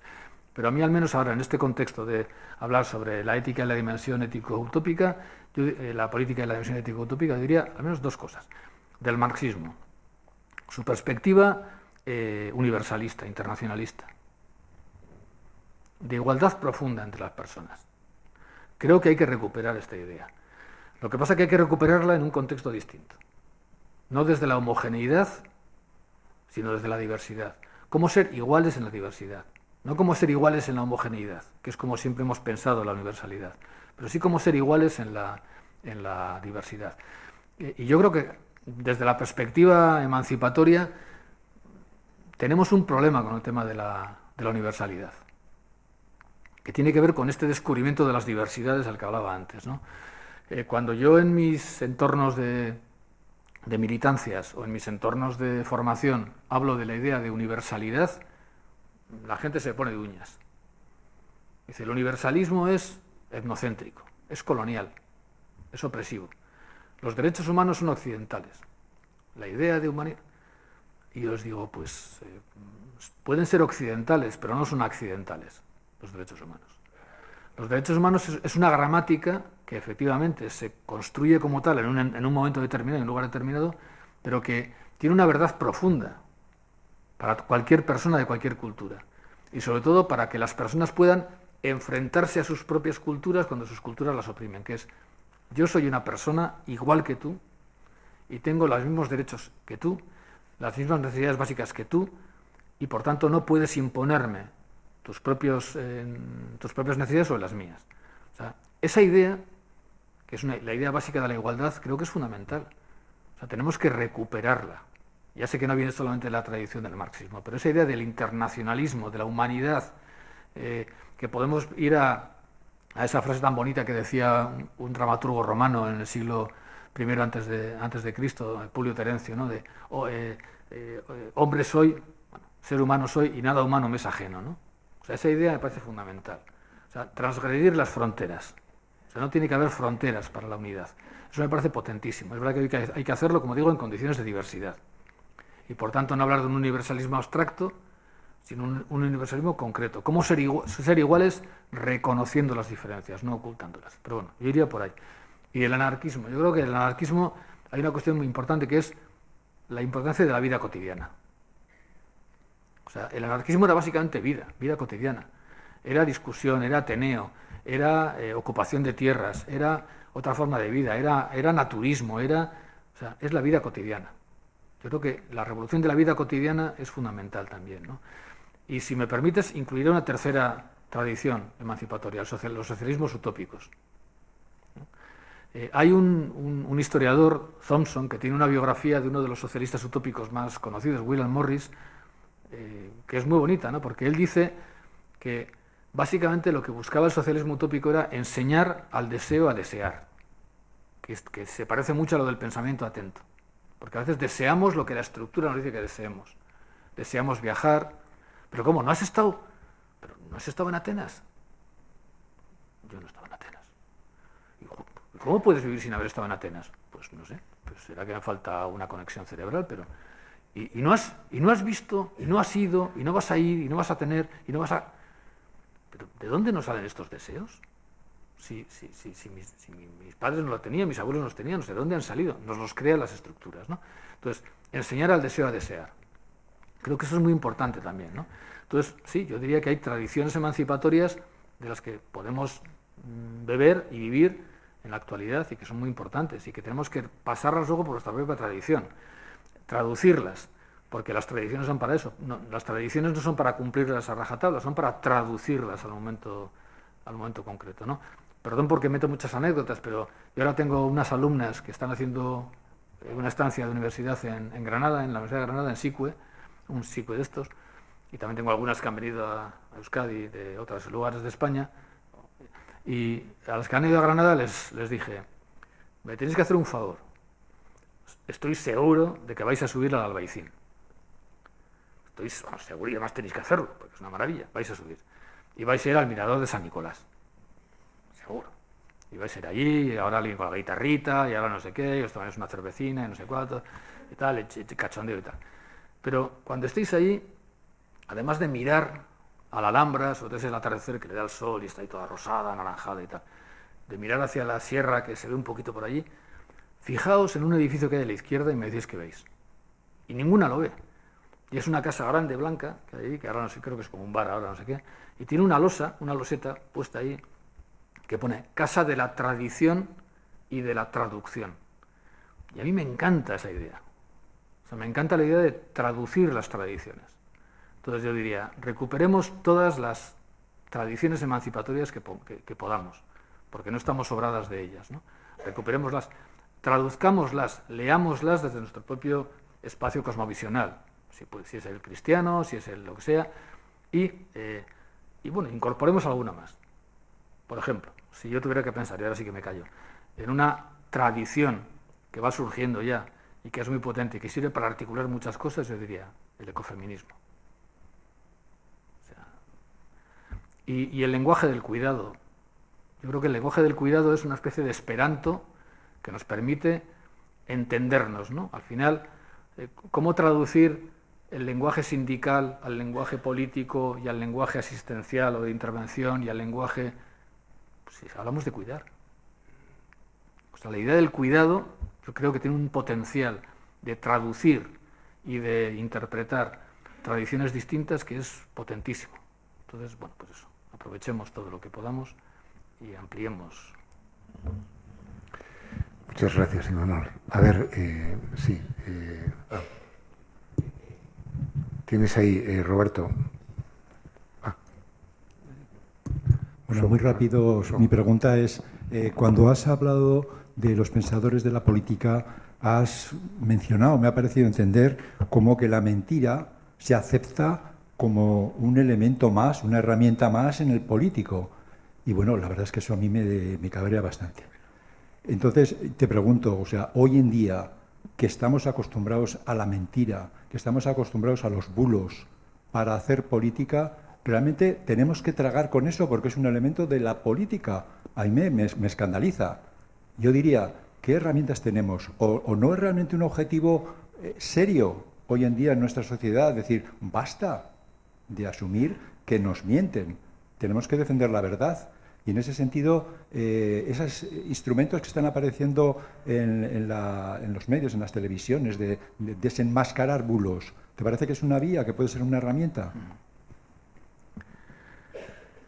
Sí, o sea, desgraciadamente, efectivamente, los grandes pensadores o algunos grandes pensadores de la política, que tienen una visión muy instrumental de la política, básicamente la política es conseguir el poder con la mejor intención, hacer buenas cosas, pero los mecanismos para conseguir el poder, los medios pueden ser cualesquiera, salvo la violencia y tal y cual, pero eso, la manipulación, la mentira, el no decir toda la verdad, el secretismo, el no sé qué, bueno, es algo que se ha instalado ya como algo normal en nuestra vida política. Lo que pasa que bueno, primero, y es difícil de combatir. Hannah Arendt, a la que me refería antes, en el año 50 también decía, en Verdad y Mentira, ¿no? Quien defiende la verdad parece como que no actúa, porque siempre dice, no, las cosas son así. Quien defiende la mentira es como que toma la iniciativa, dice, no, las cosas no son así, son así, así, así, así. Bueno, o sea, es verdad que defender las verdades es complicado, porque cuando te encuentras con alguien que te dice, no, si la Tierra es plana, o sea, se parece un poquito a lo de defender tu inocencia. O sea, ¿cómo defiendo mi inocencia ante alguien que dice que soy culpable? Que cuanto más le diga, casi parece como que estoy manipulando más la realidad y tiene más razón. O sea, no es fácil combatir la mentira, no es fácil. Y con las herramientas que hoy hay en redes sociales, la facilidad con la que es posible transmitir bulos y mentiras es enorme. Es enorme, nos lo hacen, es que eso, con la mejor intención, hay alguien te manda, oye, que cuidado, que circula un timo por ahí que es no sé qué, y alguien que está atento dice que es mentira. O la policía ha dicho que, cuidado, ¿qué pasa? Que no, que es mentira. O fulano, bueno, y ahora ya que estamos con el tema de la inteligencia artificial y el morphing, la posibilidad, o sea, cualquier día podemos vernos a un dirigente o a una dirigente política haciendo una rueda de prensa diciendo barbaridades y no es ella. Pero es su voz, es su imagen. Eso nos va a pasar ya. Yo no tengo televisión en casa, ¿vale? Pero algunas veces he visto cortes del programa este de Wyoming cuando salen imitando a Felipe González y Aznar. Ostras tú, porque sabes que están haciendo de familia y cansado, pero eso, si lo hacen para engañarte, tú te crees que te puedes creer que están ahí González y Aznar diciendo no sé qué tipo de cosas. Entonces, va a ser muy difícil combatir todo eso en los mismos medios. O sea, yo creo que es muy difícil combatir un bulo en las redes sociales. Es muy difícil combatir un bulo, aunque hay que hacerlo, con el tema este de la política de evidencias, de demostrar los hechos y tal. Hay que hacerlo, pero es difícil. También creo que la mayoría de las veces cada vez hay más gente que se cree las mentiras sabiendo que son mentiras. O sea, que no es engaño.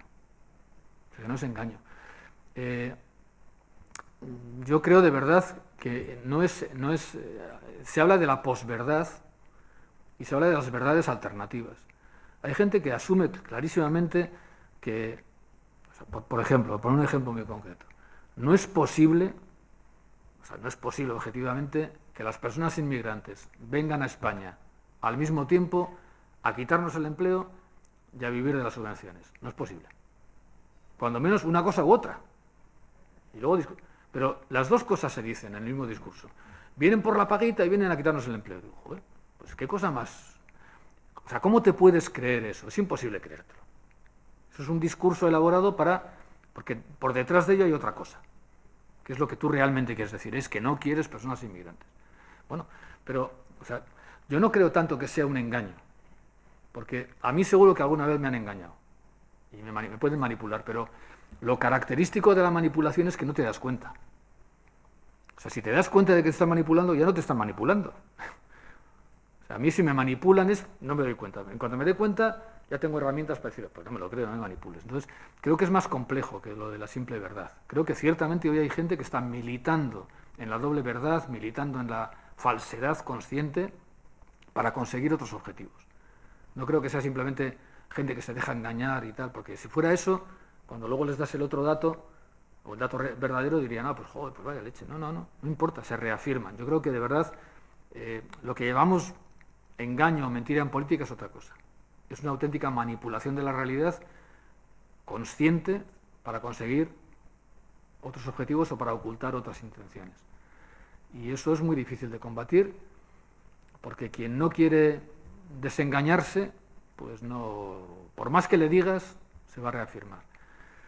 Entonces, pues tendremos que intentar cortar las redes de bulos y de fakes y no transmitir cosas, ni siquiera para criticarlas. Tendremos que hablar mucho entre nosotras, tendremos que informarnos todo lo que podamos.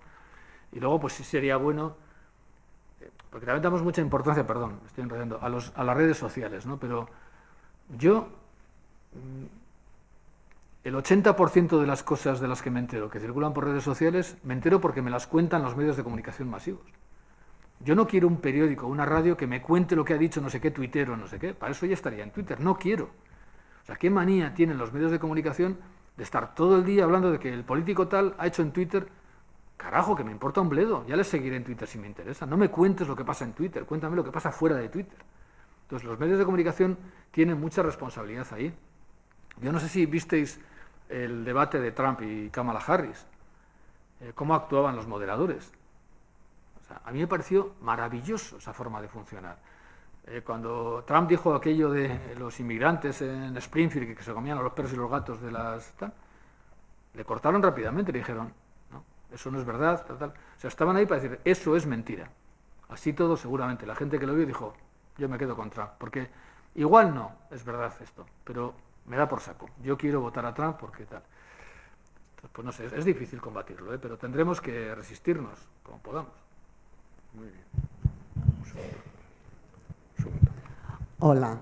Muy interesante lo que has planteado y a propósito del tema de los movimientos emancipatorios, creo que nos dejamos uno que está muy en vigor, que es el feminismo. El feminismo creo que es uno de los movimientos emancipatorios más importantes que se han dado en la historia de la humanidad, además del de la esclavitud, ¿no? Entonces yo creo que el movimiento, no sé si te parece, el movimiento feminista o el feminismo en sí nos está dando claves importantes de transformación, de utopía, etcétera, etcétera. Y sin embargo, por ejemplo, sigue siendo un movimiento, entiendo yo, que no termina de calar fuertemente en la sociedad y del que se habla de oídas, pero se conoce muy poco. Podemos conocer las teorías marxistas, etcétera, etcétera. Pero la teoría feminista, conocemos 4 cosas, pero no conocemos realmente el contenido y la filosofía que hay detrás de todo ello. Con lo cual, pues es un movimiento emancipatorio, pero en el que difícilmente, por ejemplo, los hombres acaban de sumarse. Ya. Sí, bueno, estoy totalmente de acuerdo. Al final decía que una tradición nueva, relativamente nueva, a la que tenemos que incorporar es el ecofeminismo, decía yo, ¿no? Porque metía lo del eco, porque me parece que es relevante en ese sentido, ¿no? Pero sí, o sea, yo insisto mucho en que hemos conformado nuestros imaginarios desde discursos de señoros. Mi propia disciplina, la sociología, solo tiene padres. Yo siempre les digo, el primer día de clase, en primero digo, os metéis en una disciplina muy extraña, porque solo tiene padres. Pues yo no sé cómo han podido surgir las criaturas luego, ¿no? Pero solo tienen padres. Yo intento meter cada vez más sociólogas feministas y sociólogas en las clases, ¿no? Efectivamente, tenemos un problema de comprensión. Ayer mismo, en un acto, porque esto es importante, ¿no? Esto que estamos haciendo aquí lo está haciendo otra gente en otros lugares de Iruña, y otra gente en otros lugares de Euskadi, en otros lugares de España, en otros lugares del mundo. Hay mucha gente que estamos juntándonos para hablar de cosas, ¿no? Ayer justamente teníamos una tertulia abierta que organizamos un grupo de gente en Bilbao todos los meses sobre violencias machistas institucionales, justamente. Y hubo 4 mujeres que fueron las que hablaron de cómo, pues eso, las mujeres que se ven incursas en procedimientos de separaciones, rupturas, custodias y tal igual, la mayoría pasan un calvario institucional, o violencias machistas, ¿no? Desde que van a declarar hasta que van... y fue muy interesante, ¿no? Y lo que básicamente decían ellas era que se encontraban todo el rato con personas, algunas veces mujeres, pero que siempre hombres, que no tenían la mínima formación feminista. No ya en perspectiva de género, que eso es como muy ambiguo, no, feminista. No la tenían, ¿no? Entonces estoy totalmente de acuerdo contigo. Eso me parece que es fundamental. Y efectivamente, creo que es un espacio del que yo, desde luego, llevo aprendiendo mucho hace tiempo y creo que es una perspectiva esencial para poder apuntar perspectivas de futuro. O sea, estoy totalmente de acuerdo.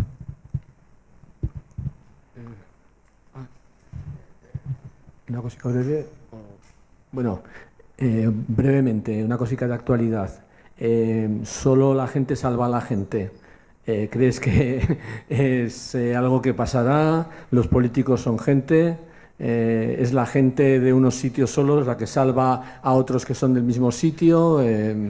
Y sobre todo eso, ¿qué crees que hay de fondo? O sea, ¿es una corriente de fondo que ha venido para quedarse en momentos de crisis? O... Una cosica, dice. Sí, solo el pueblo salva al pueblo, ¿no? Que es de Machado, por cierto, y que lo están utilizando por todos los lados, ¿no?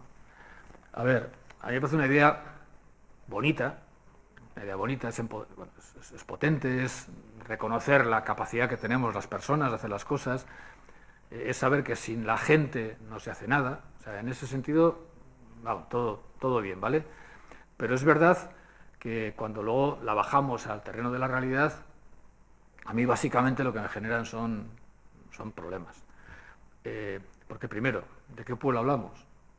Porque el pueblo es el que ha votado a Trump. Por tanto, ¿de qué pueblo hablamos? Y efectivamente, ¿a qué pueblo nos referimos? ¿Cada pueblo tiene que salvarse a sí mismo? ¿Cómo entendemos el pueblo? El pueblo como una frontera de decir, no, oye, que la gente de Libia se salve a sí misma. Porque solo el pueblo de Gaza salva al pueblo de Gaza. ¿Vale? Y entonces tienen que hacerlo solamente ellos y ellas y nosotros no pintamos nada. Bueno, entonces tiene muchas dificultades, ¿no? Y sobre todo, creo que en este momento tiene una dificultad particularmente preocupante, y es que ese discurso es un discurso que puede acabar alimentando la antipolítica. La ruptura con cualquier institucionalidad, la ruptura con cualquier organización, el pensamiento atento en última instancia.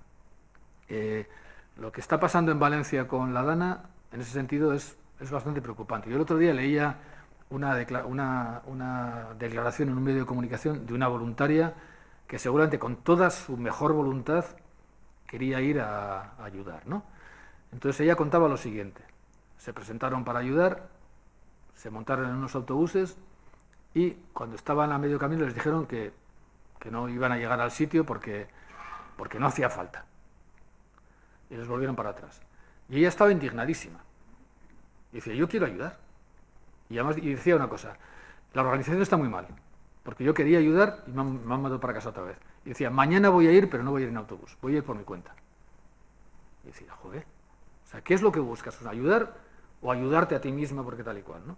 En nuestra facultad hemos tenido el caso de unas alumnas, me contaba el otro día la decana, 3 alumnas de comunicación, que le dijeron al decanato, queremos ir a Valencia para dar voz a lo que está pasando allí, como si no hubiera nadie ahí haciendo cosas, ¿no?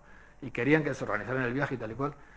Dices, hombre, o sea, esa emocionalidad, no, somos el pueblo y tal y cual. Las imágenes, yo no soy nada monárquico, lo digo, pero las imágenes del otro día, de la gente tirando tierra y tal y cual, o sea, en otros contextos, tirarle tierra al rey, yo hubiera dicho, mañana república. Pero viendo eso decía, no, mañana follón. O sea, a mí me da un poco de...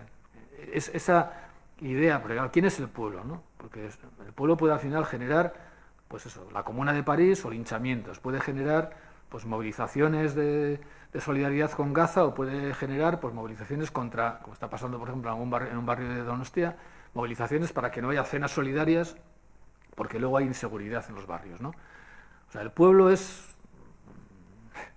en fin, es preocupante como sujeto colectivo, ¿no? Entonces, pues, si me quedo con lo bonito de la idea de que tenemos capacidad de hacer cosas, pero eso luego hay que conciliarlo con la realidad organizativa, ¿no?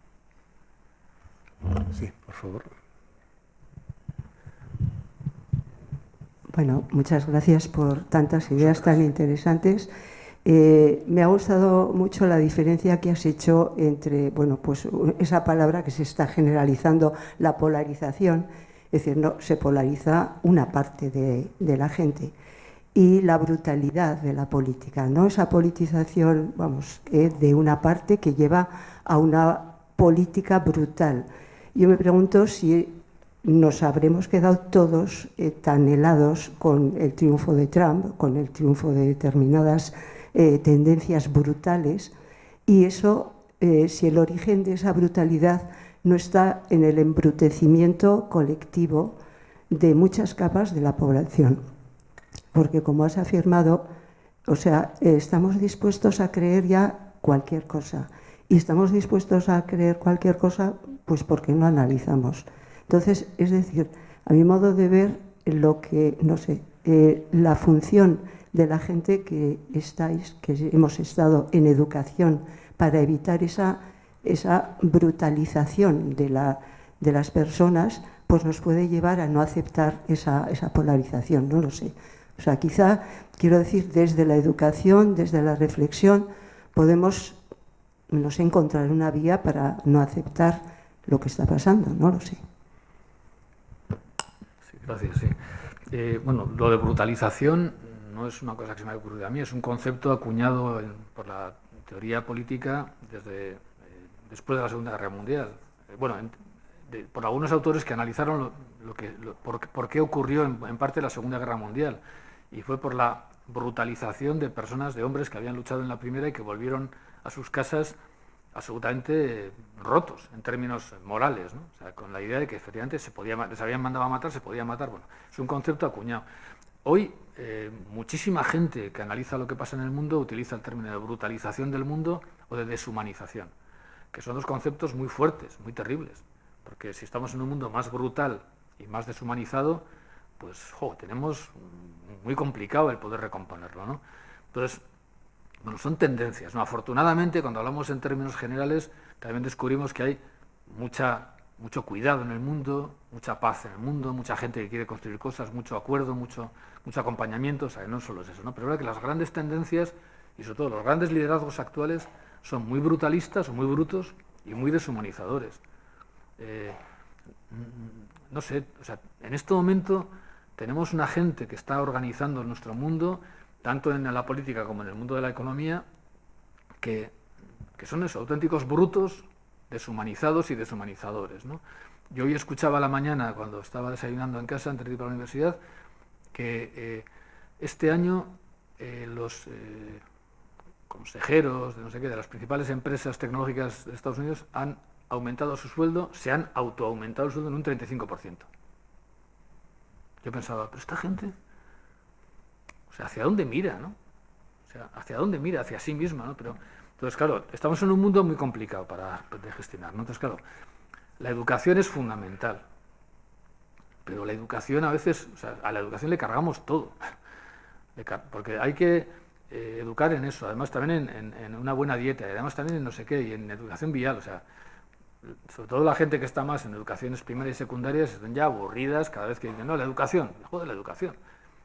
Unas compañeras mías de la universidad, Elisa Osategui y Ana Irene del Valle, hicieron una investigación muy chula que se titula La escuela sola, y decían que la escuela es una institución que se ha ido quedando sola.